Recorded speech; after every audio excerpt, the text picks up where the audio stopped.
Good morning, everyone. This is actually my second time being here. A long time ago, probably over 10 years ago, I did come to be a speaker as well, I believe for like a pagan-related panel. So excited to see some familiar faces this time as well. I did think a little bit about what heritage means to me and just what kind of information I would tell you guys about today. But first off, I'd like to say that I was born out here in Manhattan, Kansas, but I was raised over in Junction City. My parents are not military. What actually brought us here was my great grandmother. She was originally born in Mexico. Doesn't necessarily mean that she had Mexican descent, but from what she tells me is that her great grandfather fought with Pancho Villa and they ended up in Mexico from Texas. So my life and my family heritage is primarily African American, but sprinkled with Hispanic heritage amongst it all. So I brought today a couple different things. So this one, I don't necessarily need a microphone, but I don't know. Can you folks on Zoom hear me too? Uh-huh. Then for you, I shall stay by the microphone. But I've brought my great grandmother's hat. So one of the lessons that my great granny taught me is that no matter how you're feeling in the day or what day it is, so long as you dress your best, you'll feel your best. Now, she wasn't the type that threw on a bunch of makeup or had a bunch of rhinestones and jewelry. Sometimes for her, all that was needed was this little white hat. So she would wake up on Sunday morning and she'd say, you know what? It's a hat day. So she would throw on her favorite outfit. And my granny didn't walk very well, so she had this little ducky cane, but if she had this hat on, the cane stays at home. And then she'll have her little kitten heels with it. And I always thought that was amazing, that all it took for her to feel like she could walk up to the doors of her place of worship was this little white hat. So when she passed, I did ask my grandmother, I want this hat. Like, this to me, for her, was a symbol of strength. And then when I got married, I took the black ribbon off of it. And my wedding day is something that I wish that she could have been there for. So I took my hat with me. And I replaced the ribbon with one that matched my wedding dress, and it sat up front during our ceremony. And then the little picture on the side is just, it's the last picture that we took with Granny, but it's me and my little sister on Christmas Day. That was one of those years where Granny was super involved. For some reason, she decided she wanted to do her favorite Christmas tradition, which was make about 100 tamales. The purpose of this is that she gave them all to the families during the winter that maybe had a lot of kids that they were worried about feeding. So she would send at least 25 to 50 tamales per household so that they could eat it throughout the winter. So one of the lessons that she taught me, of course, was to look good, feel good, but also just looking out for others. Other piece.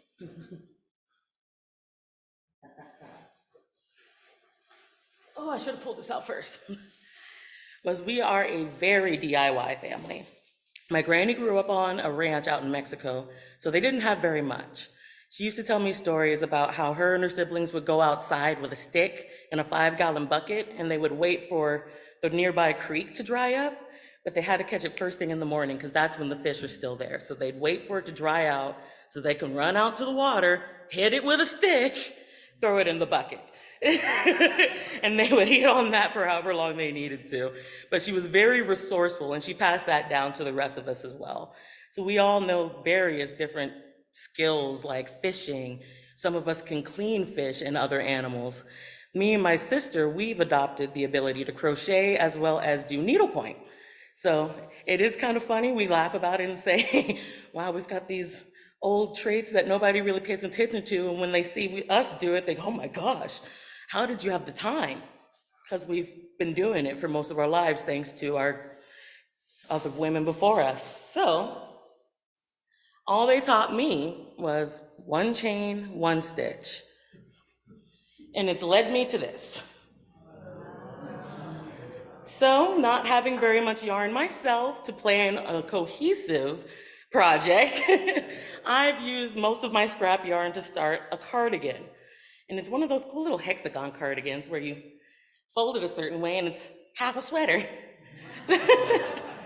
But again, I thought to myself, well, it's kind of ugly. There's lots of different patterns to it. The yarn colors don't match. And then I don't recall who at work said it first, but they went, there's nothing ugly about that. It's beautiful. The fact that you even had the time to do it is amazing. And I think to myself, well, I guess not everybody has that. It's been there my whole life, and I'm grateful to have it because it's those resourcefulness skills that they provided me that I feel has carried me into my adult life. So heritage for me is all of those little tiny lessons that I was able to catch along the way from those ancestors, great grandmothers, great aunts, great uncles, all those people that gave me those little bits along the way have made me who I am today.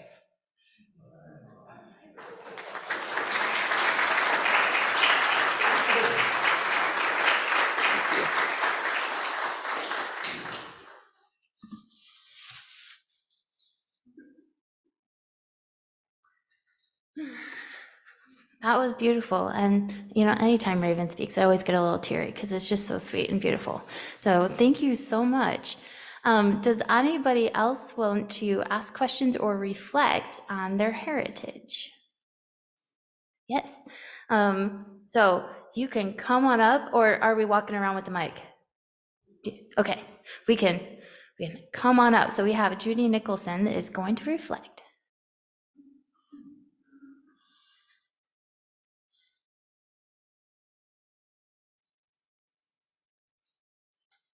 So I was telling Taryn before service this morning that this picture is a big part of my heritage.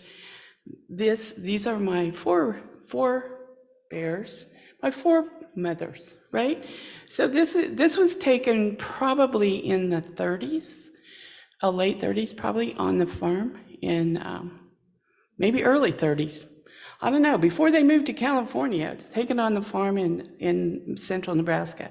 This is my mom, my paternal grandmother, my aunt, and my maternal grandmother. So this picture sits in my living room on a shelf so these ladies can keep an eye on me.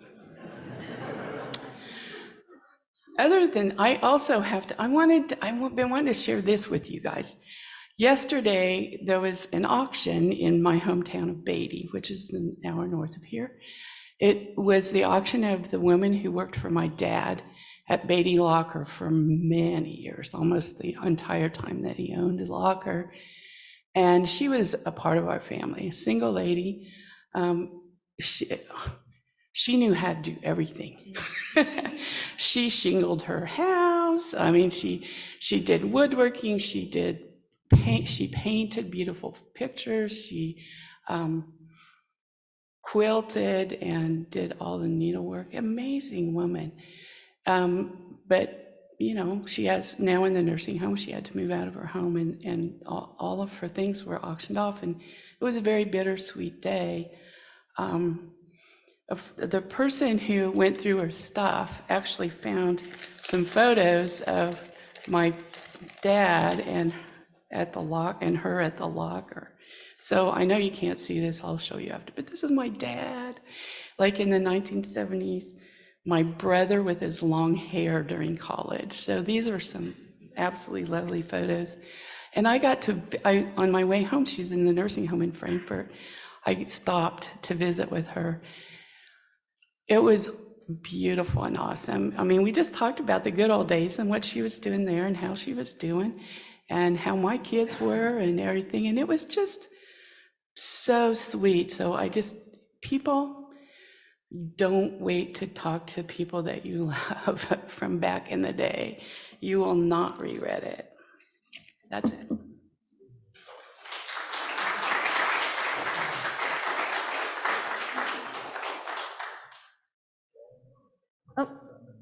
Oh, yeah. So we have one on Zoom in a moment. So Lauren wants to reflect, and then we'll skip to, or, you know, in a timely manner. It's not, skipping seems like you're getting gypped, but Kathy Hedge will be next. Me first. So mothers and creativity seems to be a theme here. Generations. My mother started hooking rugs So not needlepoint, but hooking rugs out of old materials, wool primarily from recycled clothing. And she learned this, well, she found out about this up in Canada in the middle of the Great Lakes with the Ojibwe Indians making rugs for summer people. But she started this at 60. And what I want to say about the power of these women and grandmothers and mothers and great-grandmothers to carry on is just remarkable. So as part of my heritage, goes to my mother, I think, and her generations of people who just persisted in making beautiful things, no matter where they were and what their circumstances might have been. A lot of these are commemorative of family events and places where we would gather. But it's just really that wonderful, gracious quality of making beautiful things to carry it on. It's really special to me. So I made this book of her rugs.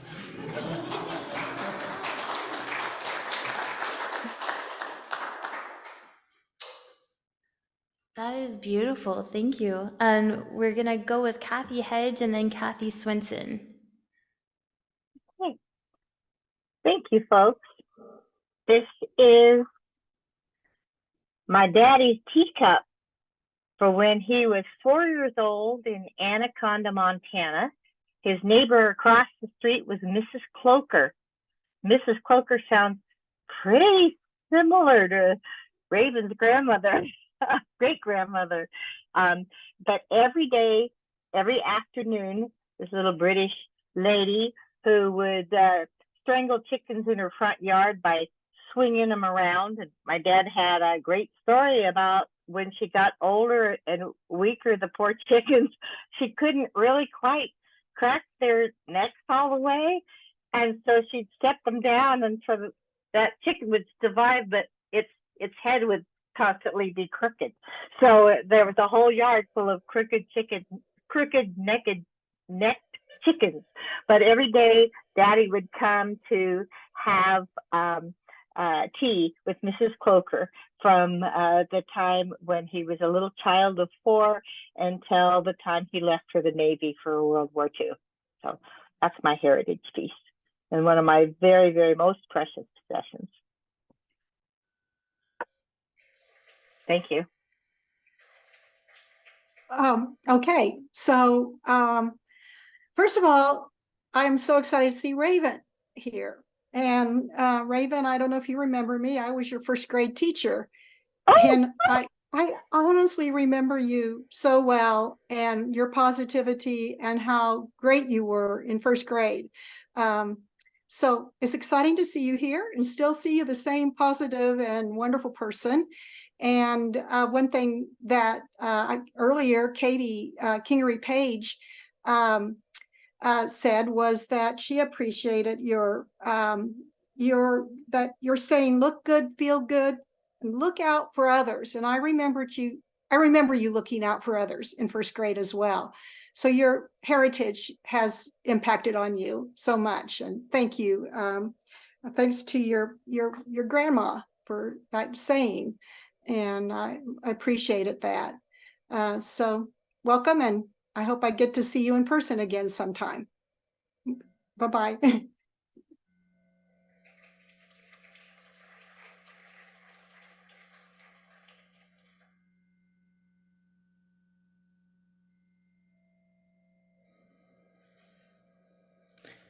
I think so. Yay. Okay, well, Raven does remember you, Kathy Swenson, so that was beautiful. And we still have lots of time left if you guys want to keep reflecting. Yay, good. So we do have more people reflecting. So we have Joe, and I am just terrible with names, but I know you quite well. Frank, yes. So he'll go after Joe, yeah. So I've told many people here the story of my great-grandfather, Art Horn, who's the reason that I considered becoming a Unitarian, because he was a Unitarian. And he and his wife, Grace, were both very active in the church since he was young, and he decided to rebel against his Lutheran pastor father.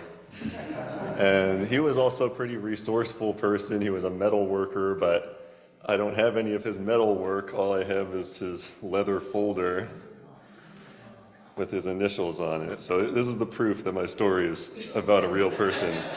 But I also wanted to mention his memoir, which my mom has somewhere. One of the things that he says toward the end of the memoir, during his life, the electron was discovered. So he was very into science. He loved reading the popular science books of the day. And he had a theory that the afterlife was located in the space inside of atoms. So, that fits with Taryn's meditation from earlier. But anyway, that's the story with this thing.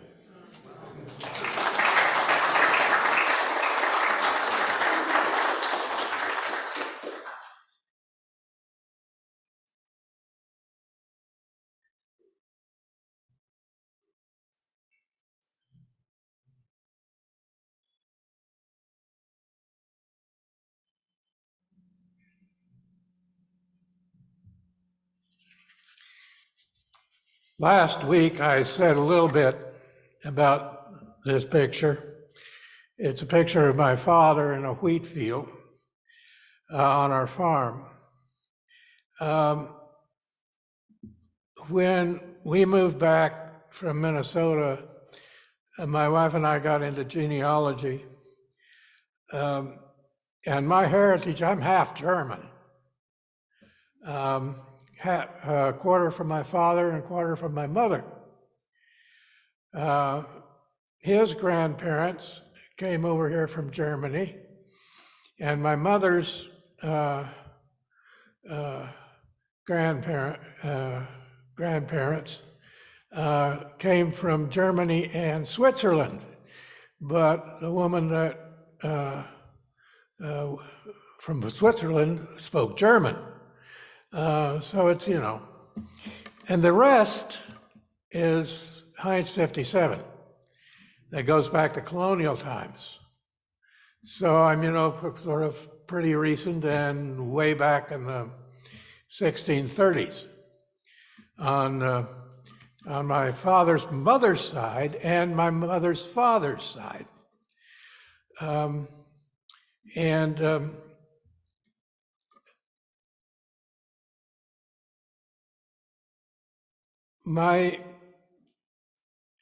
I love my grandfather and grandmother, but my grandfather, I never heard swear when I was growing up. Never. Until my grandmother passed, and I was 19 years old. And then everything changed. His favorite phrases, expletives, were great gobs of mud and Sam Hill. And so, what the Sam Hill was that all about? And he chewed his words. My mom said he chewed his words, and he did. And I don't know whether it came from his Pennsylvania Dutch or what. But I was Frank Bawdy, and practically every vowel was a diphthong. I don't recall him smoking, but he always had a cigar because he had a little tray of butts above the kitchen sink in their farmhouse out on Sunnyside. And so after dinner or breakfast, he would grab a butt, and that was what he chewed on during the course of the day. But I always got him a box of cigars for his Christmas. So he must have smoked them. I never knew my grandfather Conwell because he died when I was 2. And we moved to his place, my grandmother and grandfather Conwell's place, and that's where I grew up, out here on about a mile west of Pillsbury Crossing. I don't remember where we lived until I was 2, but I have pictures of it. We had a little they rented a place near my grandfather's place, out on Sunnyside, right across from the schoolhouse where my father went to school. Anyway, so rather than drag this out, that's about it, as my father would say.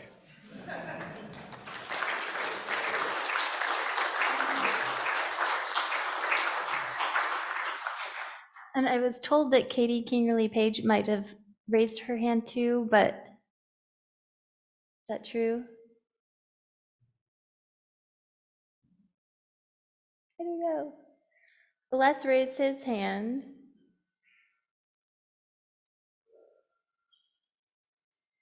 Well, just whoever wants to take control. Hi, I can speak up here, Taryn. Is this a good time? Yeah, so I don't actually know who is who. Oh, Oh, yeah.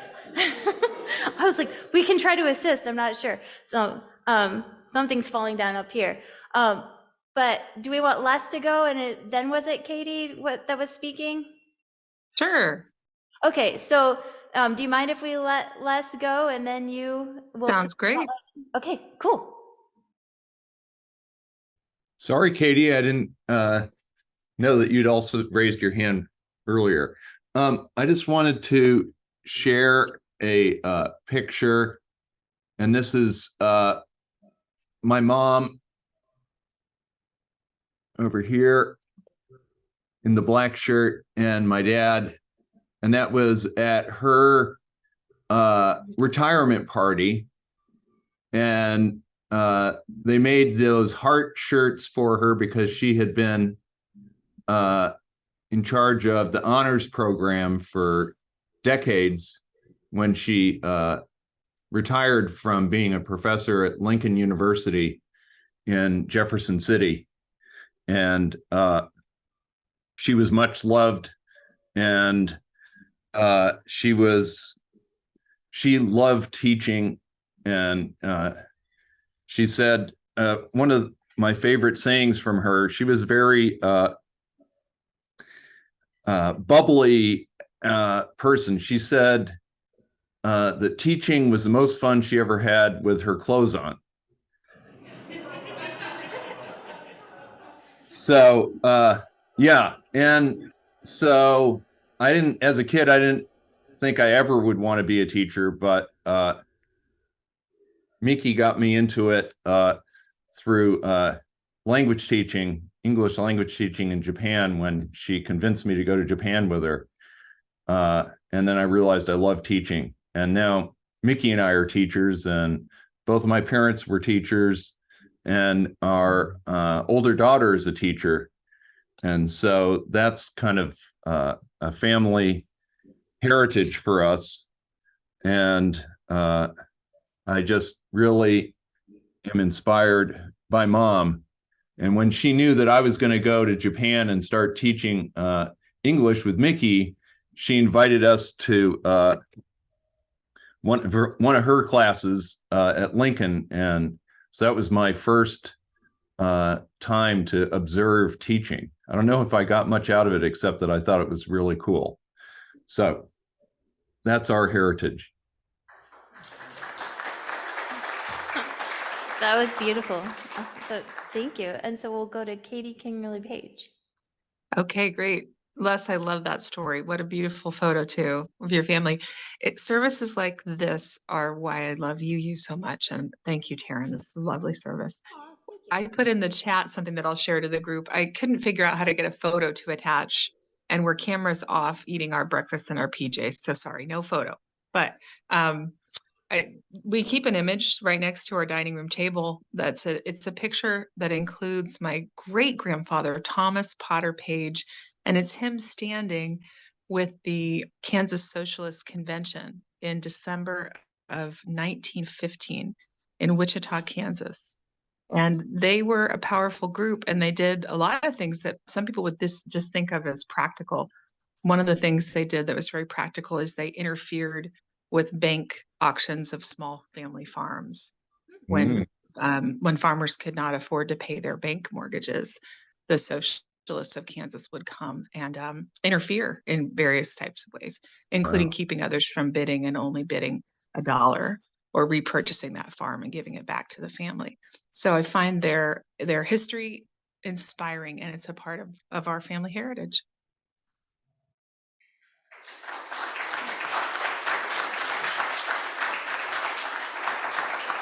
Okay, so we have two in-house too. So Bryce Hobrock and then Larry Weaver will reflect. And if we have more people raise their hand, I'll try to watch, but you might want to raise your hand again. So Sylvia Beeman. So we'll try to wrap it up after those three reflections. This time I'll try not to wreck the podium, but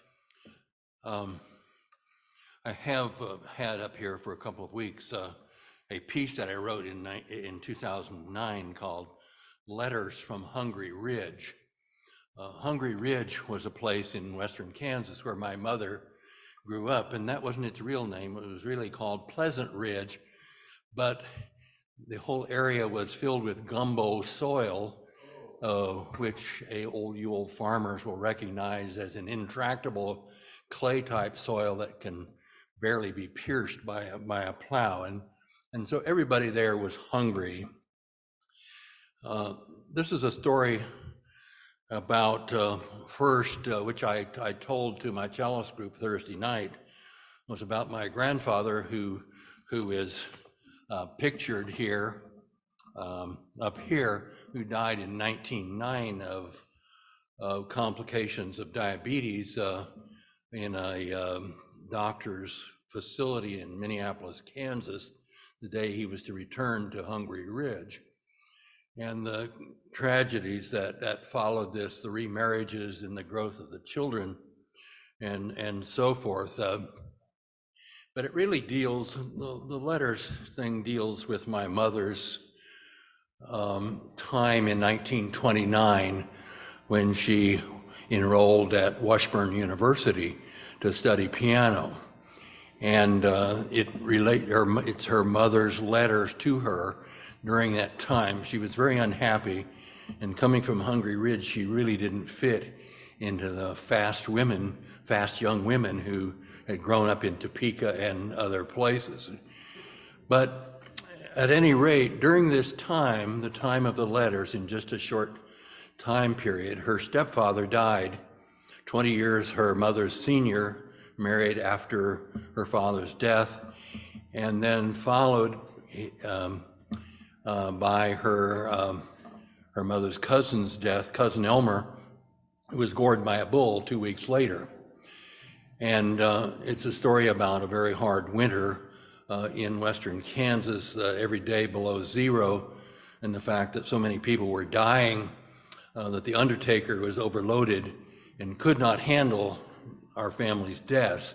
So they were stored on the back porch for 2 weeks before the undertaker could get to them. So this is a story about time in 1929 and 30. And during this time, of course, the stock market crashed, and they were speculating about what does this mean? And it foretold the next 10 years of hard times and poverty. So anyway, this is just one of my attempts to talk about one part of my heritage, and if there's a chance, and next week I'll do something different, and something I revealed to my cellist group on Thursday, some verse that I wrote about the atom and other things. So.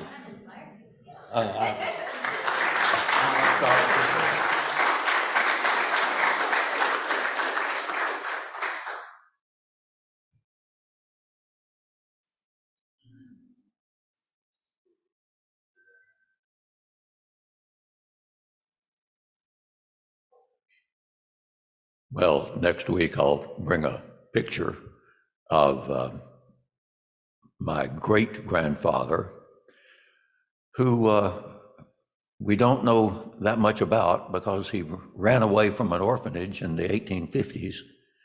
The orphanage later burned with all the records gone. So that's why we don't know much about him. Well, there's another reason we don't know that much about him, and that is that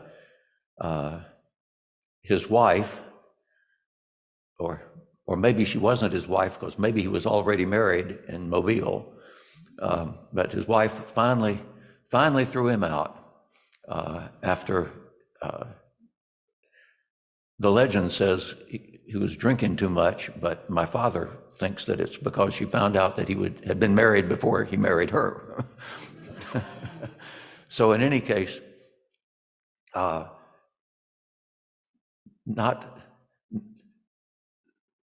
all the stories are these real positive stories, but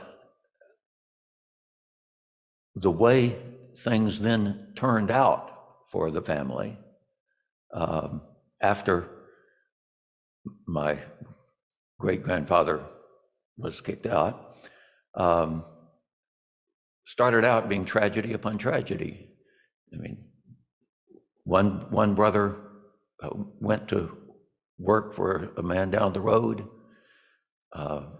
My great-grandmother was given an acre of land that she could farm, or garden, really. Another boy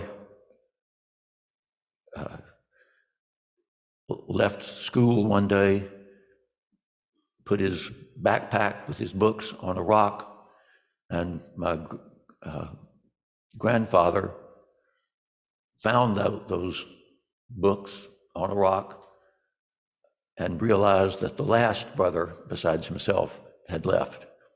And so it was up to him and his mother to survive on this 1 acre piece of property that they had been allowed to use.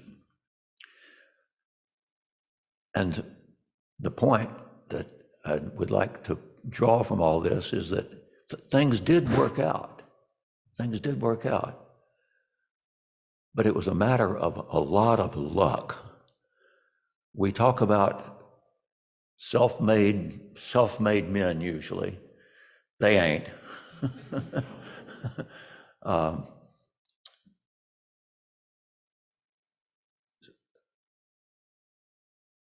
My great-grandfather, my grandfather rather, the son of the philanderer, bigamist at least, my grandfather was given the opportunity to go to college. Man came by who knew the community and said, Oliver, I hear you're a pretty sharp young man. Would you like to go to college? And from that, everything changed.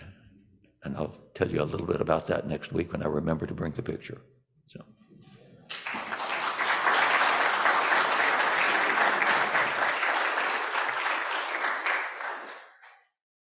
Okay, we have Sylvia Beeman in the spotlight. Oh, hi. Hi. Yeah, this friend Susan Oviatt, she was my neighbor. Maybe some of you know her.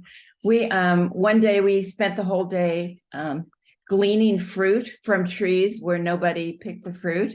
And then we went to where we knew some pear trees were over by the K-State Rec Center. They're no longer there, but also there was a big dumpster there. So we were dumpster diving and we got these gigantic bags of popcorn. And anyway, we took some and we gave them away to all our friends and we all got diarrhea. But anyway, when we were leaned over in these dumpsters, she said to me, do you think it influenced us having parents who grew up in the Depression? And I go, yeah, because my dad always said the best things in life are free. And my mom grew up in a impecunious family in Chicago, and she made sure all of us knew how to sew our own clothes, crochet, embroider, knit.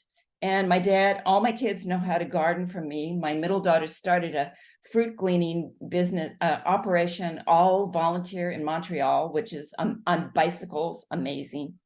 And so my kids are all rough and ready. And even I started doing my art career when a Unitarian friend was moving away and said, "Do you want this big bundle of wire?" And I said, "No, I don't want your stupid bundle of wire." But then they threw it in my garage anyway. And that's when I just started making paper mache sculptures. So, yeah.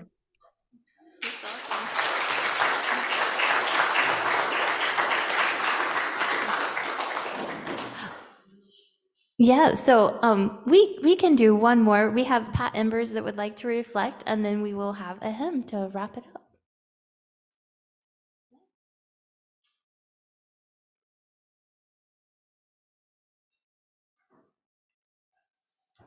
This is a real small one, and you can't see it very well, but it's a pen on a note card, index card, and my dad's picture is on it.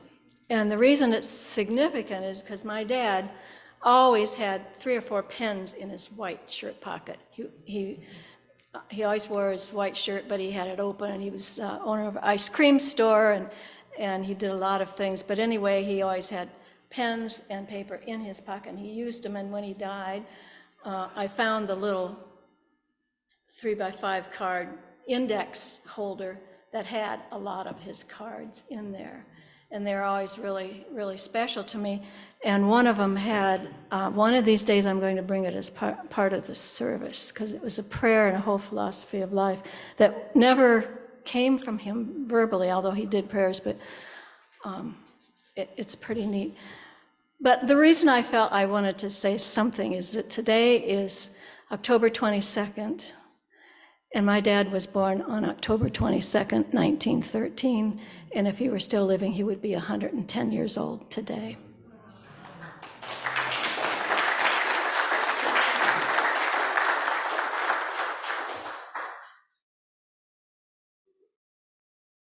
Well, thank you, everyone. We have a lot of stories of strength and resilience and some escapades that are fun. I'm not sure which lines I'm gonna keep with me forever, but yeah, the most fun that I've had with my clothes on is pretty funny. Yeah. So, but yeah, this has been wonderful and enlightening, and I have enjoyed it immensely. So thank you so much for sharing your heritage and your stories, and we will continue this month. It's just been wonderful. So thank you so much for sharing your time with us.